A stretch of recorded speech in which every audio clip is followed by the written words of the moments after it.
Hello students. पिछले lecture में हम लोगों ने merits and demerits of Mendeleev periodic table के बारे में पढ़ा था। उसके बाद में ये एक्सरसाइज हम लोगों ने किया था, ठीक है ना। और आज के लेक्चर में हम लोग बात करेंगे मॉडर्न पीरियोडिक लॉ। यहाँ से हमको स्टार्ट करना है। अगर आपने पिछला वीडियो नहीं देखा है तो एक बार जा करके वो आप देख लो, आधे घंटे की वीडियो है, तो उससे आपको ये क्लियर हो जाएगा। अगर आप देख चुके हो तो फिर कंटिन्यू करो और अपने दोस्तों में भी शेयर करो, सब्सक्राइब करो, ठीक है ना। चलो स्टार्ट करते हैं। तो मॉडर्न पीरियोडिक लॉ मतलब एक नया लॉ आने वाला है, मॉडर्न टाइप का है। किसका है? पीरियोडिक टेबल का ही है।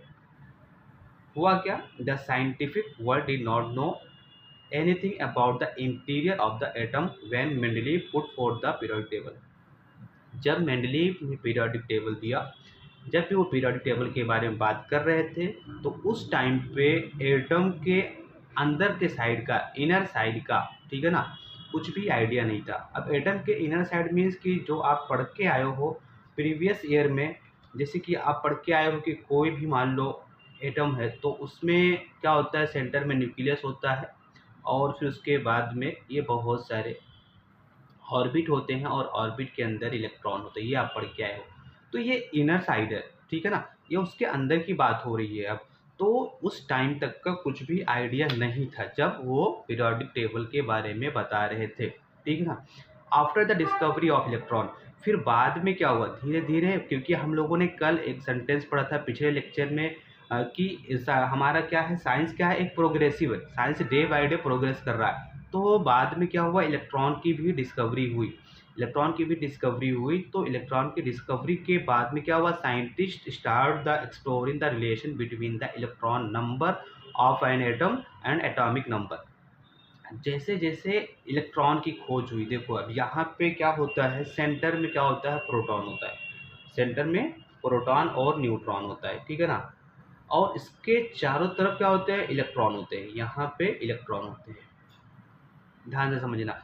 तो क्या बोला है कि जैसे ही पहले तो एटम के बारे में पता चलेगा, उसके ये पूरा स्ट्रक्चर के बारे में स्टडी करेंगे। और फिर बोला कि जैसे ही इलेक्ट्रॉन के बारे में स्टडी हुई, after the discovery of electron scientist start the exploring the relation between the electron number के बारे में of an atom and the atomic number.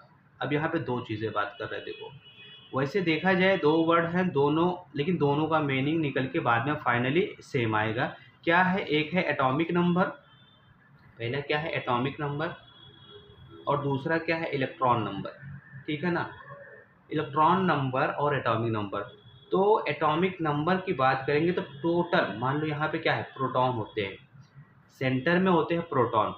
तो जितने इसके अंदर प्रोटॉन है उसी को बोल देते हैं एटॉमिक नंबर। देखो अगर हमको लिखना हो तो यहाँ पे लिख सकते हैं नंबर ऑफ प्रोटॉन, प्रोटॉन का नंबर, और इसी को लिखते हैं जेड से, ठीक है ना। उसी को बोलते हैं एटॉमिक नंबर। और जितना इधर प्रोटॉन होते हैं, जितना प्रोटॉन होते हैं उतने ही यहाँ पे इक्वल में सेम टोटल, ये तीनों ऑर्बिट मिला करके और भी ऑर्बिट मिला करके उतना ही, जितना प्रोटॉन होता है इन सब का ऐड करके उतना ही इलेक्ट्रॉन होता है, याद रखना। तो जितना प्रोटॉन उतना ही इलेक्ट्रॉन। अभी बताऊंगा इसका, अभी स्ट्रक्चर बताऊंगा कैसे क्या होता है। तो अभी इतना समझो। अच्छा ठीक है, अभी के लिए एग्जांपल ले ले रहा हूँ। तो मान लो कि इसके ये हमने जो एटॉमिक ये स्ट्रक्चर बनाया, ये मान लो क्लोरीन के लिए बनाया, क्लोरीन के लिए बनाया, ठीक है ना। अब क्लोरीन का जो अरेंजमेंट होता है 2 8 7, मतलब कि सबसे पहले वाले में 2 इलेक्ट्रॉन रहेंगे, यहाँ पे 2 इलेक्ट्रॉन है, ठीक है ना, ये यहाँ पे कंप्लीट होगा। उसके बाद में 8 इलेक्ट्रॉन, तो दूसरे वाले में 8 इलेक्ट्रॉन रहेंगे। ऐसे 8 इलेक्ट्रॉन आप बनाएंगे यहाँ पे, ठीक है ना।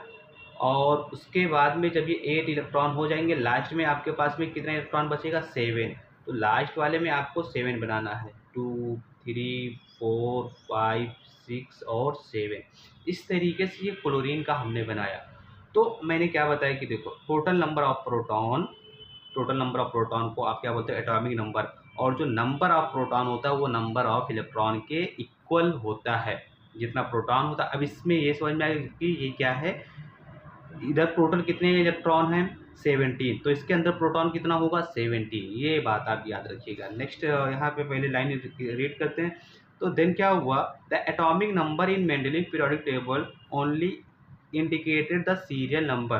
अच्छा देखो, मेंडलीव के बारे में मैंने बताया था कि मेंडलीव ने बहुत ही इम्पोर्टेंट कॉन्सेप्ट दिए थे, इसलिए उनकी बात को अभी झुठलाया नहीं जा रहा है, उनकी बात को कुछ भी ऐसा नहीं किया जा रहा है। बट ये हुआ कि ये सारी चीज़ें स्टडी हो गई, जब ये सारी स्टडी हो गई, इलेक्ट्रॉन की स्टडी हो गई, प्रोटॉन की स्टडी हो गई, तो यहाँ पे नंबर जो भी आया एटॉमिक नंबर या प्रोटॉन नंबर, इसको इन्होंने यूज़ किया, बाद में यूज़ किया गया कि ये सीरियल नंबर रख दो। जैसे मान लो इस पर 17 आ रहा है क्लोरीन पे, तो वो क्लोरीन का सीरियल नंबर कितना हो गया 17। उसके बाद में देखो जैसे यहाँ पे सब कुछ लिखा हुआ, कैसे भाई, इस पे 1, इस पे 2, 3, 4, तो ये सीरियल नंबर के लिए यूज़ किया गया थोड़ी टाइम के लिए। अभी ये यहाँ पे सीरियल नंबर के लिए एज ए यूज़ किया गया, मैं बाद में धीरे धीरे वो क्या होता है, चेंज होता है कॉन्सेप्ट पूरा। फिर 1930 की बात है, ये कौन थे, हेनरी मोजले। इन्होंने with the help of the experiment done using X ray, वो क्या कर रहे थे, एक्सपेरिमेंट कर रहे थे अपने लैब में, ठीक है ना, उनका जो भी था।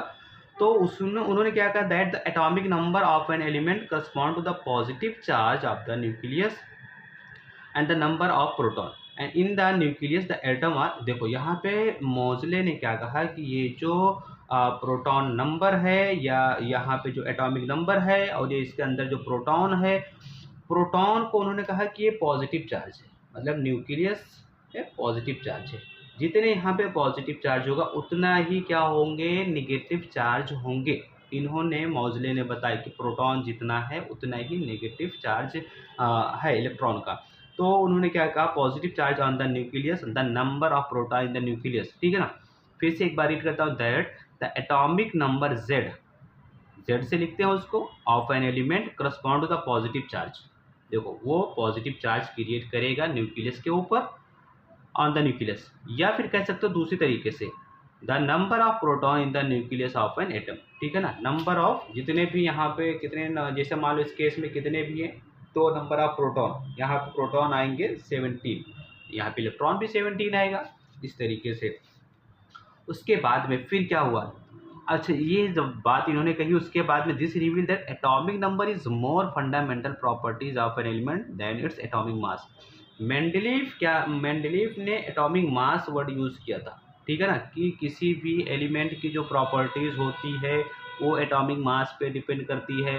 बट अब यहाँ पे जो बात निकल के आ रही है कि नहीं, इन्होंने कहा था कि फंडामेंटल जो प्रॉपर्टीज़ है किसी भी एलिमेंट की, वो किसके ऊपर है, एटॉमिक नंबर पे डिपेंड करेगा। एटॉमिक नंबर मीन्स कि उसमें उपस्थित किसके, नंबर ऑफ प्रोटॉन के बारे पे, ठीक है ना, इस पे ये डिपेंड करेगा इनके अनुसार।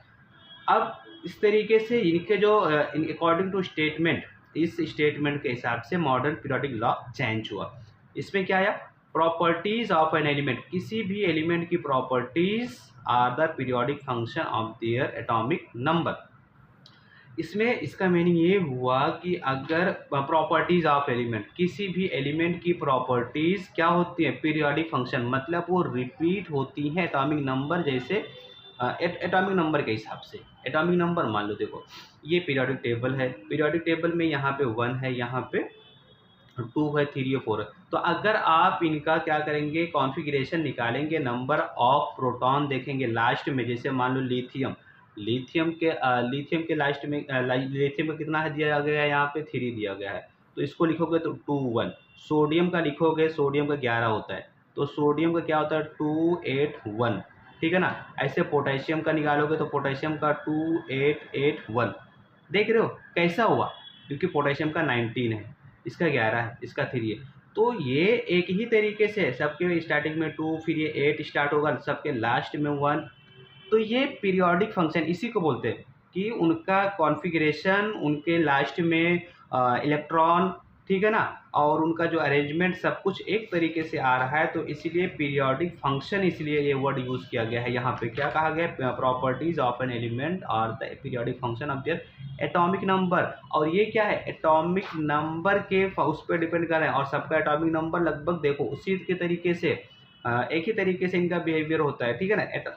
अगर अब यहाँ पे मान लो इसके जस्ट बाद आओगे यहाँ पे, तो इनका एटॉमिक नंबर चेंज है, तो ये इसके हिसाब से वर्क करेंगे, इस तरीके से यहाँ पे बताया गया है। आगे चलते हैं और देखते हैं फिर क्या कहा गया। देखो मॉडर्न पीरियोडिक टेबल, जिसको long form of periodic table बोलते हैं, मॉडर्न पीरियोडिक टेबल को long form of periodic table, याद रखना ये बात। तो the classification of element result from the arrangement of element in an increasing order of atomic number. हाँ, एटॉमिक नंबर के बेस पे रखा गया है in the modern periodic table. और जो अभी हम लोगों ने पीरियोडिक टेबल देखा है, ये कौन सा है, देखो ये मॉडर्न टाइप का ही पीरियोडिक टेबल है। ये अभी हम लोग जो देख रहे हैं स्क्रीन पे, मॉडर्न टाइप वाला है। तो the properties of element can be predicted more accurately with the help of modern periodic table. देखो किसी भी एटम का, किसी भी एलिमेंट का हम लोग का प्रॉपर्टीज फाइंड आउट करना होगा, तो अब हम आज के टाइम पे किसको प्रीफर करेंगे, किसको देखेंगे, सबसे पहले प्राथमिकता किसको देंगे, वो मॉडर्न पीरियोडिक टेबल को देंगे, ठीक है ना। Modern periodic table formed on the basis of atomic number, और इसको किससे बनाया गया है, एटॉमिक नंबर के बेस पे। एटॉमिक नंबर मीन्स की नंबर ऑफ प्रोटॉन इसमें देखे गए इस तरीके से। The modern periodic table also called long form. अगर कोई आपसे पूछे लॉन्ग फॉर्म पीरियोडिक टेबल क्या है, तो मॉडर्न, और मॉडर्न के नाम से पूछेगा तब भी यही आपको याद रखना है। अच्छा, फिर नेक्स्ट पॉइंट क्या दिया हुआ है, in the modern periodic table the element are arrange in according with the atomic number. ये बात फिर से हुई, एटॉमिक नंबर के बेस पे किया गया है। और फिर यहाँ पे बोला कि टेबल नंबर 2.7 देखो, तो टेबल नंबर 2.7 ये ठीक है ना, टेबल नंबर 2.7 एक बार देख लो आप, ये पूरा ठीक है। तो इसके हिसाब से ये बताया गया। As a result most of the drawback of Mendeleev periodic table appears to be remove. इसमें क्या किया गया, मेंडलीव के पीरियोडिक टेबल को रिमूव किया गया। However the ambiguity of the position of hydrogen is not remove even in the modern. आज के टाइम पे भी अभी हाइड्रोजन का ये आज भी ऐसे है कि इसको रिमूव नहीं किया गया, हुआ ही नहीं। देखो एम्बिग्विटी मीन्स कन्फ्यूजन, आज भी कन्फ्यूजन बना हुआ है मॉडर्न पीरियोडिक टेबल में, ठीक है ना। उसके बाद में क्या कहा गया, we have seen in previous standard that the electronic configuration of an atom, the way in which the electron are distributed in the shell around the nucleus is determined by the total number of electrons in it, and the total number of electron in an atom is same as the number atomic number। देखो atomic number means वही atomic number अभी क्या बताया था यहाँ पे, number of proton. तो atomic number या नंबर ऑफ प्रोटॉन और नंबर ऑफ इलेक्ट्रॉन दोनों को बोल रहा है सेम होते हैं, ठीक है ना। ये देखो सेम कैसे, अभी जैसे आपको बताया कि यहाँ पे जितने नंबर ऑफ एटॉमिक नंबर भी की नंबर ऑफ प्रोटॉन, और नंबर ऑफ प्रोटॉन किसके बताया हूँ, इलेक्ट्रॉन नंबर इसी को बोलते हैं, ठीक है ना। तो दोनों का ये दोनों इक्वल होते हैं, जितना प्रोटॉन होते हैं उतने ही क्या होते हैं, न्यूट्रॉन, यहाँ पे इलेक्ट्रॉन होते हैं, जितना प्रोटॉन उतना, तो दोनों सेम होते हैं। ये प्रीवियस हम लोगों ने क्लासेस में देख चुके हैं। The relation between the atomic number of an element and its electronic configuration is clearly seen in the modern periodic table। और ये चीज़ें हम लोग मॉडर्न पीरियोडिक टेबल में जब हम लोग क्लासिफिकेशन उसका देखेंगे तो उस तरीके से उसको पढ़ेंगे। यहाँ पे नेक्स्ट क्या दिया हुआ है, यूज योर ब्रेन पावर। आप अपने दिमाग का इस्तेमाल करें और आप आंसर दीजिए। क्या बताया गया है, position of element in the periodic elements. इसमें पोजीशन से लेकर के कुछ यहाँ पे क्वेश्चन है जिसको हमें सॉल्व करना है। How is the problem regarding the position of cobalt 59 and nickel 59 in the Mendeleev periodic table resolved in the modern period? देखो कोबाल्ट और निकल दोनों का जो एटॉमिक मास था, एटॉमिक मास कितना था, 59 था। ये मेंडलीव के उसमें बताया गया था, ठीक है ना। और ये देखो जो हम लोगों ने पढ़ा था कि जो कोबाल्ट और निकल दोनों का एटॉमिक मास है वो कितना है, 59 है। ये राउंड फिगर था, मतलब पॉइंट में होता है थोड़ा सा, तो पॉइंट को कंसीडर नहीं किया गया था, होल नंबर को कंसीडर किया गया था, ठीक है ना। तो इसको बोल रहा है कि कैसे इसको सॉल्व किया गया, क्योंकि जब मेंडलीव इसको रख रहे थे कोबाल्ट और निकल को, तो दोनों को एक साथ रख रहे थे एक ही ग्रुप में। क्या यहाँ भी ऐसा होने वाला है मॉडर्न पीरियोडिक टेबल में? तो मॉडर्न पीरियोडिक टेबल का जो बेस बनाया गया है वो नंबर ऑफ प्रोटॉन को बनाया गया है, या एटॉमिक नंबर आप बोल सकते हो। और हमें पता है कि दोनों का एटॉमिक नंबर अलग अलग होता है। निकल का जो कोबाल्ट का होता है वो 27 होता है, और जो निकल का होता है वो 28 होता है। तो इस तरीके से यहाँ पे क्लियर हो गया कि दोनों को हम अलग अलग बॉक्स में रखेंगे, एक ही कॉलम में नहीं रखेंगे जैसा कि इन्होंने रखा था, जैसा कि इन्होंने एक ही ग्रुप में रखा था। हम इसको अब यहाँ पे जो रखा गया है मॉडर्न पीरियोडिक टेबल में, उसमें अलग अलग रखा गया है, ठीक है ना। तो तो ये प्रॉब्लम इस तरीके से सॉल्व हो गया। दूसरा क्वेश्चन है यहाँ पे, how did the position of chlorine 35 and chlorine 37 get fix in the modern periodic table. देखो इसका दूसरा जो उन्होंने डीमेरिट्स था, जो दूसरा पहले तो डीमेरिट्स कोबाल्ट और निकल का था, दूसरा जो डीमेरिट्स था वो आइसोटोप वाला था, ठीक है ना, आइसोटोप के बारे में। तो आइसोटोप को कहाँ पे रखोगे, उन्होंने कैसा किया था कि एटॉमिक मास के बेस पे रखा था, राइट। वहाँ पे उन्होंने एटॉमिक मास के बेस पे रखा, और दो एटॉमिक मास है, एक 37 है, एक 35 है। तो अब दो एटॉमिक मास है, दैट मीन्स कि इसके लिए आपको दो कॉलम चाहिए, दो अलग अलग बॉक्स चाहिए, ठीक है ना। जबकि इनका नेचर जो था, नेचर दोनों का सेम है, क्योंकि दोनों क्लोराइड है, दोनों क्लोरीन है, तो नेचर तो प्रॉपर्टीज दोनों का सेम है। दोनों को प्रॉपर्टीज सेम होने की वजह से अब क्या करोगे, तो देखा ये गया था कि इसका एटॉमिक नंबर इसका क्या है, एटॉमिक नंबर इसका है 17। तो 17 अब दोनों को क्या करना है, आपको अलग अलग ग्रुप में नहीं रखना है, एक ही ग्रुप में रखेंगे तब भी ये पूरा 100% राइट है ये। तो वही किया गया। अब मॉडर्न पीरियोडिक टेबल में इसको अलग से दो कॉलम नहीं दिया गया, एक ही में रखा गया। इसी में क्लोरीन 35 भी है यही, और क्लोरीन 37 इसी में है, ठीक है ना। अलग से आपको कुछ भी नहीं करना है। तो दो प्रॉब्लम यहाँ से सॉल्व किया गया है। फिर यहाँ पे देखो तीसरा यहाँ पे क्वेश्चन है, can there be an element with atomic mass 53 and atomic mass 54 in between the two element chromium 24 और मैग्नीज 25। क्रोमियम का जो एटॉमिक मास है वो 52 है और इसका 55 है, ठीक है ना। तो अब यहाँ पे सवाल आ रहा है कि देखो दो एटम है, दो एटॉमिक मास है, एक का एटॉमिक मास है 52, एक का एटॉमिक मास है 52 और दूसरे का है 55। इसके बीच में अभी क्या है, जगह खाली है। क्या किसकी किसकी जगह खाली है, एक जगह तो ये खाली है कि 53 की, और एक जगह है 54 की, ठीक है ना। और भी बहुत सारे, अगर पॉइंट में काउंट करोगे तो बहुत सारी जगह इसके अंदर खाली है। तो अगर आप मेंडलीव से पूछते कि इनके बीच में कोई एलिमेंट आएगा क्या, तो वो बोलते हाँ आएगा या आ सकता है, ठीक है ना, उनके हिसाब से, क्योंकि उन्होंने एटॉमिक मास के बेस पे रखा था। ये दोनों क्या है, एटॉमिक मास है, ये दोनों एटॉमिक मास है। तो मेंडलीव के हिसाब से देखोगे तो यहाँ पे अभी एटम आएंगे, बट मॉडर्न पीरियोडिक टेबल में देखोगे तो नहीं आएंगे। क्यों नहीं आएंगे, क्योंकि जो यहाँ पे 52 वाला है उसका जो एटॉमिक नंबर है, इसका एटॉमिक नंबर है 24, इसका एटॉमिक नंबर है 24 और इसका एटॉमिक नंबर है 25, ठीक है ना। तो अब क्या होता है, एटॉमिक नंबर कभी भी पॉइंट में नहीं होता, याद रखना। एटॉमिक नंबर याद रखो, एटॉमिक नंबर कितना होता है, ये डेसिमल में नहीं होता है, याद रखना, डेसिमल में नहीं होता है। क्यों, क्योंकि ये क्या है, नंबर ऑफ प्रोटॉन है। और प्रोटॉन भाई किसी की गिनती तुम कर रहे हो, किसी को काउंट कर रहे हो, तो किसी को आधा बोलोगे क्या कि तुम हाफ हो, तुम ऐसे हो, तुम वैसे हो, नहीं ना, सीधा सीधा तुम एक हो, एक लोग हो, दो लोग हो, तीन लोग हो, चार लोग हो, जो भी रहेगा, किसी को नहीं बोलोगे 3.5 लोग हो, 2.5 लोग हो, है ना, ऐसा नहीं बोलेंगे आप। तो इस तरीके से यहाँ से क्लियर हो गया कि 24 और 25 जो है इसके बीच में कोई नंबर बचता ही नहीं है, कोई गिनती यहाँ पे नहीं बचती है कि यहाँ पे कोई और आएगा, क्योंकि ये एटॉमिक नंबर।